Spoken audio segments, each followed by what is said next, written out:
Hi, and thanks for logging on to the Daily DVAR halacha. And here's a brand new halacha for you. It's for Friday, the 8th day of May. Here we go. Today we're going to talk about the malacha of tzoveya. You're not allowed to dye things, as in dye, as in coloring things, on Shabbos. It's one of the 39 malachas. So what about when you put flavoring inside of your drink on Shabbos, and the flavoring will also inadvertently change the color of the liquid? So most poskim say that if you're putting in the flavoring for the purpose of flavor, then you don't have to worry about the fact that the liquid will also change color. The fact that you're putting it for flavoring means that you're basically flavoring your drink, and the incidental coloring change that happens is going to be considered okay, since your main intention was for the flavor.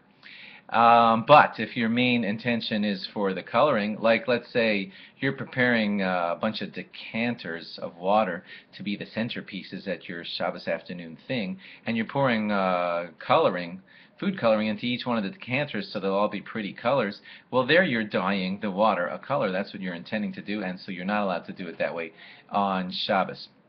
If there's something that you have on display and people might buy it after Shabbos, and you're coloring it up on Shabbos to help it sell for after Shabbos, so that you're not allowed to do.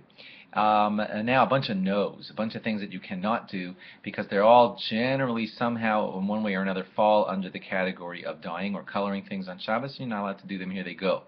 You can't put nail polish onto your nails on Shabbos, because that's coloring your nails. You can't put face powder onto your face, because that's coloring your face. You can't put on eye makeup also, because it's tzoveya or coloring. You can't put on lipstick on Shabbos. Also, it falls under the category of tzoveya or dyeing. And if you wanted to put cream over a blemish to cover up the blemish, that too is a form of similar to tzoveya, and you're not allowed to do that on Shabbos either. If you have some cosmetics that you put onto yourself before Shabbos, but now on Shabbos you want to remove them, that is allowed. You are allowed to remove makeup from yourself on Shabbos, as long as no other malachas are going to happen while you're doing it. Like, for example, if you're using a cream remover, so you're probably going to end up being guilty of smoothing on Shabbos, which you're not allowed to do. So yeah, you could take off the makeup, but you'll have to check that no other malachas are happening while you're doing that. Like, don't use a cream remover. That would be the malach of smoothing, which you're not allowed to do. If you're wiping off some eye makeup from your eyes, which you are allowed to do on Shabbos, don't use a cloth, because then you'll end up dyeing the cloth when you push and make the coloring end up on the cloth. So use something like a tissue, so that you'll know that it's only temporarily.